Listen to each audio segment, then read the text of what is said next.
शरद पूर्णिमा व्रत कैसे रखा जाता है? इसका महत्व क्या है? इसके करने से क्या फल मिलता है? तो जानते हैं इस विषय में। हिंदू धर्म में अश्विन मास में पड़ने वाली पूर्णिमा को मां लक्ष्मी जी के जन्मदिन और शरद पूर्णिमा के रूप में मनाया जाता है। माना जाता है कि इसी दिन सागर मंथन से मां लक्ष्मी जी प्रकट हुई थी और देवराज इंद्र समेत सभी देवी देवताओं ने उनकी स्तुति, वंदना, पूजा की थी और तब जाकर के देवताओं को उनका खोया हुआ वैभव प्राप्त हो गया था। इस दिन को कोजगारी और कोजगरा के रूप में भी विभिन्न स्थानों पर इन नामों से जाना जाता है। आइए जानते हैं कैसे रखा जाता है व्रत और कैसे करते हैं पूजा। निर्णय सिंधु के अनुसार शरद पूर्णिमा का व्रत प्रदोष और निशीत काल व्यापनी पूर्णिमा के दिन ही किया जाने का विधान बताया गया है। स्नान के बाद लकड़ी की चौकी पर लाल कपड़ा बिछा करके मां लक्ष्मी की प्रतिमा स्थापित करें और विधि विधान से उनका पूजन अर्चन करें। शरद पूर्णिमा के व्रत के दिन देवी लक्ष्मी और भगवान विष्णु का पूजन किया जाता है।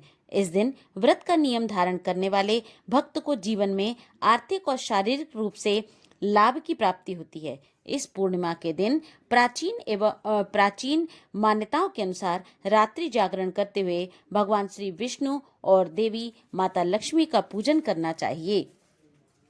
परंपराओं और आधुनिकता की संगम बनी यह पूर्णिमा उस तर्क के साथ विश्वसनीयता को भी दर्शाती है। यह पर्व सभी के प्रश्नों पर खरा उतरता है। यह केवल धार्मिक विश्वास ही नहीं अपितु खगोल शास्त्र से संबंधित उन गणनाओं का भी योग है जो दर्शाता है क्यों यह पूर्णिमा इतनी विशेष बन जाती है और आरोग्य भी प्राप्त करती है। हिंदू ज्योतिष शास्त्र गणना के कथन में अश्विन मास की पूर्णिमा के दिन चंद्रमा आरोग्य प्रदान करता है और इस दिन चंद्रमा का स्वरूप और उसमें से निकलने वाली किरणें इतनी अधिक प्रभावशाली होती हैं कि इनके द्वारा मानसिक, शारीरिक रूप से सभी प्राणियों पर असर देखने को मिलता है। इस दिन की संपूर्ण रात्रि में चंद्रमा द्वारा व्याप्त रोशनी से अमृत बरसता है। चंद्रमा की रोशनी में इस दिन अगर कुछ समय के लिए बैठा जाए तो आध्यात्मिक चेतना गूढ़ता को प्राप्त करती है, रोगों से बचाव होता है। इसलिए आज भी लोग इस दिन दूध और चावल से बनी खीर को चंद्रमा की रोशनी में कुछ समय के लिए रखते हैं और उसके पश्चात उसका सेवन करते हैं। इसके द्वारा शरीर की रोग प्रतिरोधक क्षमता मजबूत होती है, अर्थात इम्यूनिटी सिस्टम स्ट्रॉन्ग होता है। शरद पूर्णिमा से संबंधित अनेकों कथाएं और कहानियां भारतीय जीवन दर्शन में उपलब्ध होती हैं। शरद पूर्णिमा के दिन व्रत धारण करने वाले भक्त के लिए इस कथा का श्रवण एवं पठन अत्यंत शुभ फलदायी माना गया है। व्रत हो या फिर उपवास, सभी इस कथा का पाठ करके अपने जीवन में शुभ गुणों का मार्ग प्रशस्त कर सकते हैं। शरद पूर्णिमा की कथा का आरंभ इस प्रकार होता है। एक नगर हुआ करता था जिसमें एक साहूकार अपने परिवार के साथ सुखपूर्वक रहा करता था। साहूकार के 2 कन्याएं थीं।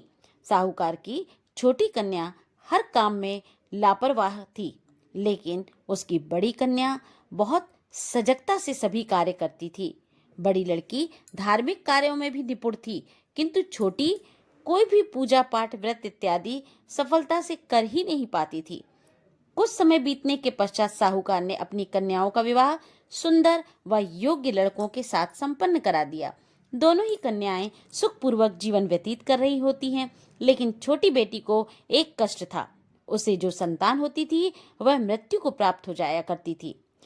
जब छोटी ने साधु ब्राह्मणों से अपने दुख का कारण जानना चाहा तो उन्होंने उसे बताया कि तुमने जब भी शरद पूर्णिमा का व्रत किया है वह अधूरा ही किया है, इस कारण तुम्हें संतान कष्ट हो रहा है। इस बात को जानकर छोटी ने इस भूल की क्षमा मांगते हुए उपाय जानना चाहा। तब उन साधु ब्राह्मणों ने उसे बताया कि आने वाली शरद पूर्णिमा के दिन यदि वह अपने व्रत का संकल्प पूर्ण कर पाएगी तो उसकी संतान अवश्य जीवित रहेगी और उसे संतान का सुख प्राप्त होगा। छोटी ने वैसा ही किया और शरद पूर्णिमा का व्रत विधि विधान के साथ संपूर्ण किया। व्रत के शुभ फल से उसे संतान का सुख भी प्राप्त हुआ। तब से छोटी अपनी बड़ी बहन की ही तरह पूर्णिमा के व्रतों को पूरे विधान के साथ करने का संकल्प लेती है। शरद पूर्णिमा का व्रत सभी के जीवन में सुख समृद्धि प्रदान करने वाला होता है। अथ श्री शरद पूर्णिमा व्रत कथायां समाप्तम।